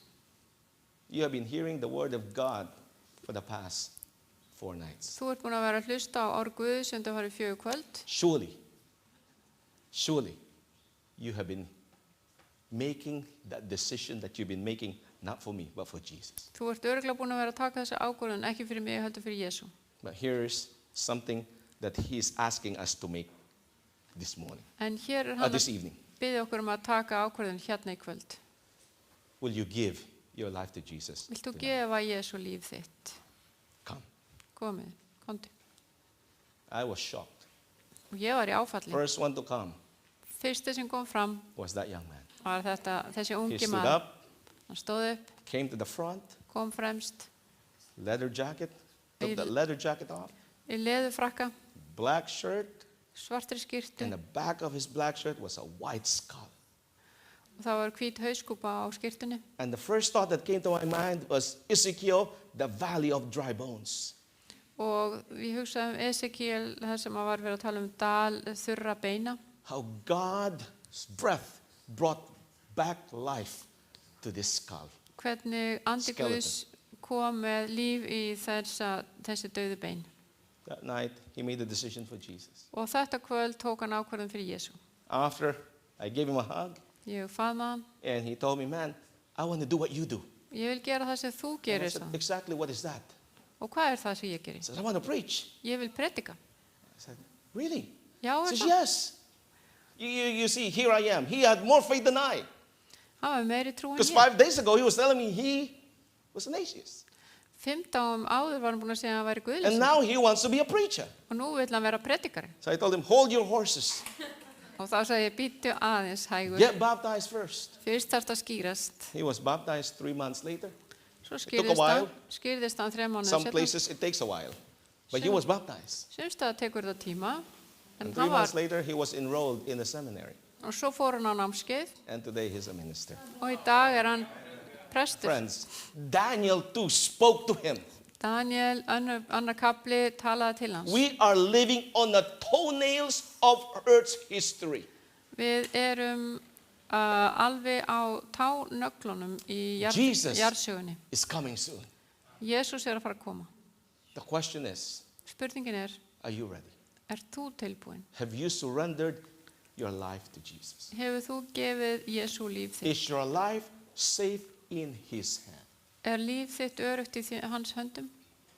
And tonight, with your heads bowed and eyes closed, Og núna í dag með lokuð augun og við lútum höfði and in your heart you want to say, Lord, og í hjarta ykkar vil ég segja, Drottinn, give me more love for your word. gefðu mér meiri ást fyrir þínu orði. Help me trust it more and more each day. Hjálpa mér að treysta því meira og meira á hverju degi. If that is your prayer tonight, Ef þetta er bæn þín í kvöld, I invite you to stand where you are, þá bið ég ykkur að standa þar sem þið and we eruð will pray for you. og ég bið fyrir ykkur. Give me more love for your word. Gefðu mér meiri kærleika fyrir þínu orði. Help me find time for your word. Hjálpaðu mér að finna tíma fyrir orð Help þitt. me trust your word more. Hjálpaðu mér að treysta þínu orði meira. By beholding, I may become changed. Með því að horfa á þig mun ég breytast í If that þínu is your mynd. prayer tonight, I invite you to stand where you are. Mér langar að bjóða ykkur að standa þar sem þið eruð.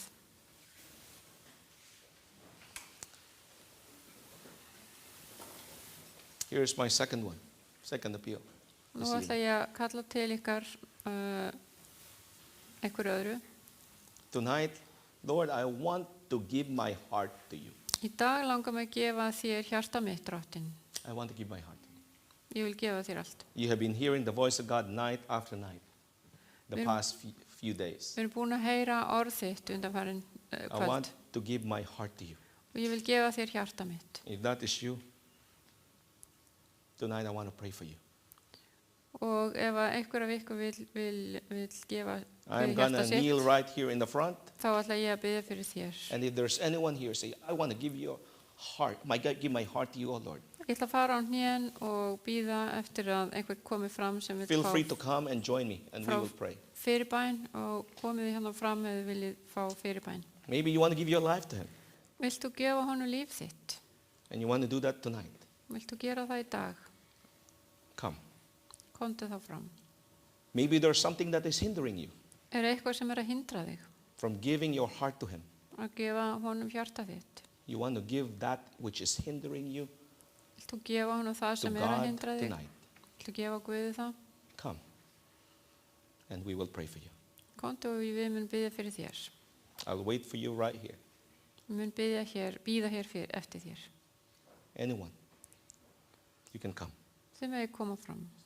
Something that is hindering you, you want to give it to Jesus. Come. Er eitthvað sem er að hindra þig, þá skaltu gefa Any Jesú. struggles in your life Ertu að berjast við eitthvað that í lífinu? hinders you from giving your life fully to Him, you Sem- can come, Hindra þig frá því að gefast honum and we will pray for you. og við munum biðja fyrir I þér. do not want you to leave this place the same way you came, Ég vil ekki að þú fari hérðan samar eins og þú komst. because tonight you had another encounter with Jesus, Því í dag hittir þú Jesú and we never leave His presence the same way. og við förum aldrei frá honum söm. If God has spoken to your heart, Ef Guð hefur talað til hjarta þíns, come and we will pray for you. komdu þá hér og ég mun biðja fyrir þér. Is there anyone? Er það einhver?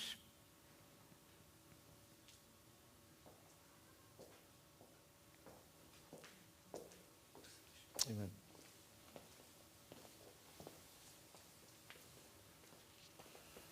I give you my heart, O Lord. Ég gef þér hjarta mitt, Guð. Is there anyone else? Er einhver annar sem There vill is koma no fram? shame at the foot of the cross. Trust me. Við þurfum ekki að skammast okkar við krossin. If there is a place I'd rather be, this is it. Ef það er einhver stað sem ég vil vera, þá er það þar. The happiest place to be is where God wants you to be. Það besti staðurinn er það sem Guð vill að maður sé.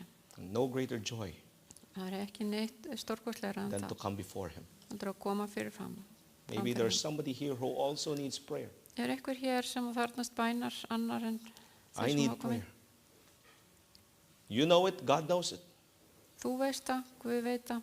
If that is you, come and we will pray for you. Ef það er þú, komdu þá fram. You know someone that needs prayer? Þarf þú að bæna halda? They cannot come, but you want to come on their behalf. Þú vilt kannski koma í stað þess einstaklings sem að kom ekki. Come and let's pray. Vilt þú koma? Because there is power in prayer. Því það er mikill kraftur í bæninni.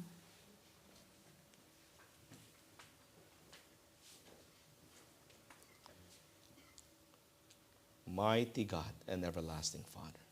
Almáttugur Guð. Lord, we come before your throne. Við komum fram fyrir þitt hásæti And the book of Daniel og Danielsbókin spoke to our hearts this evening. talaði til hjartna okkar í dag. It has shown us convincingly that you are in control of this world. Hún hefur sýnt okkur að þú ertu völdin. All kings are within your fingers. Allir konungar eru í þínum Rulers höndum. you appoint and allow them to rule over this earth. Og þú leifir valdamönnum að hafa völd, But for a specific period of time. en bara í vissan tíma. Father, we thank you for your word. Þegar við veltum fyrir okkur We orðið thank þínu, you that in your word we know where we are heading. þá þökkum við þér í orðið þínu hvert That you þú want ert to að end fara. all the chaos and suffering in this world. Já, þú vilt enda alla ringulreið í That you're þessum heim. establishing a better world, Og ég the veit að perfect þú world, vilt betri heim fyrir okkur. the world that you intend your people to be in. Fullkomin heim sem þú vilt að fólk þitt búi í. Father, thank you. Við þökkum þér, Faðir. We stood before you because we want to have love for your word. Við erum hér frammi fyrir þér að því við viljum hafa meira af þínu orði. We want to give you our hearts. Við viljum gefa þér hjarta And we kneel before you because we want to give you our lives, Við viljum gefa þér hjarta okkar og our líf okkar. struggles, Og allt það sem við erum our að berjast við. joys, Gleði okkar our prayer request. og bænabeðnir okkar. Father, we lift them up before you. Við lyftum þessu upp til þín. Thank you for hearing our prayers. Takk fyrir að heyra bænir okkar. Even those prayers that are lodged in our hearts we have not uttered. Og jafnvel bænir sem á hjarta okkar sem við höfum ekki nefnt. Do for us that which no human power can do. Gerðu það fyrir okkur sem að engin mannlegu kraftur getur. And we pray, oh Father, Og við byggjum, that Faðir, you will fill your people here with your spirit. að þú munir fylla fólk þitt hér með They þínum will anda. leave this place Þegar við förum hérna, knowing they had an encounter with Jesus. að vitandi það að við höfum hitt Jésús hér. Bring them home safely. Farðu með þeim heim Bring them back again here tomorrow. og leitu þau aftur That they hingað á may morgun. learn more of you. Að þau með læra meira þig. And as they behold you, Og þegar þau sjá þig, they will become like you. að þá munu verða eins og þú. We thank you Við þökkum þér for hearing our prayers fyrir að heyra bænir okkar. because we ask it all in Jesus. Þessi við byggjum í Jésu nafni. Amen. Amen.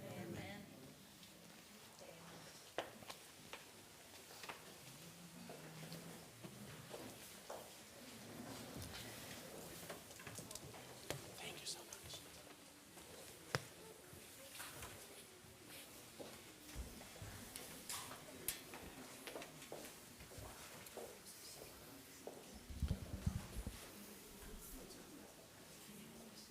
Við þökkum Jan Harry kærlega fyrir þannig góða boðskap.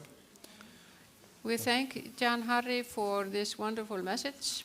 Og við þökkum ykkur kærlega fyrir komin í kvöld. Thank you for coming tonight. Fyrirlestur morgundagsins fjallar það að finna frið. The lecture tomorrow is about finding peace. Svo ég hlakka til að sjá okkur öll á morgun klukkan 7 I'm looking forward to seeing you tomorrow at 7 o'clock. og takk ég endilega með vin. And please bring a friend. Þetta er eitthvað sem við viljum ekki missa. We don't want to miss this. Go Shall on. we have an announcement of... No, Takk ég lega. okay.